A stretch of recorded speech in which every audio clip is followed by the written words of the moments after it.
প্রধানমন্ত্রী নরেন্দ্র মোদী এবং রাষ্ট্রীয় স্বয়ংসেবক সংঘের আরএসএস কর্মীদের একটি অশ্লীল কেস সোশ্যাল মিডিয়া শেয়ার করার অভিযোগে অভিযুক্ত কার্টুনিস্ট হেমন্ত মালব্য শনিবার ফেসবুকে ক্ষমা চেয়েছেন।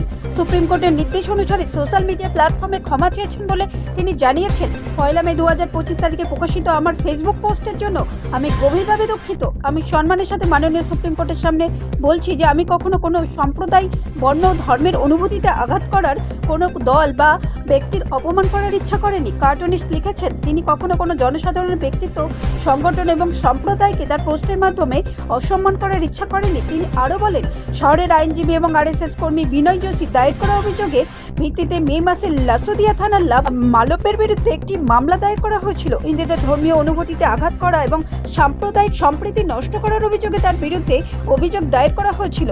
অভিযোগে মালব্য তার ফেসবুক পেজে পোস্ট করার অন্যান্য আপত্তিকর বিষয়বস্তু উল্লেখ করেছেন, যার মধ্যে রয়েছেন ভগবান শিব সম্পর্কে অনুপযুক্ত মন্তব্য এবং আরএসএস কর্মী, প্রধানমন্ত্রী অন্যান্য সম্পর্কে কার্টুন, ভিডিও, ছবি, মন্তব্য। ব্যুরো রিপোর্ট, রাষ্ট্রীয় প্রসার বাংলা।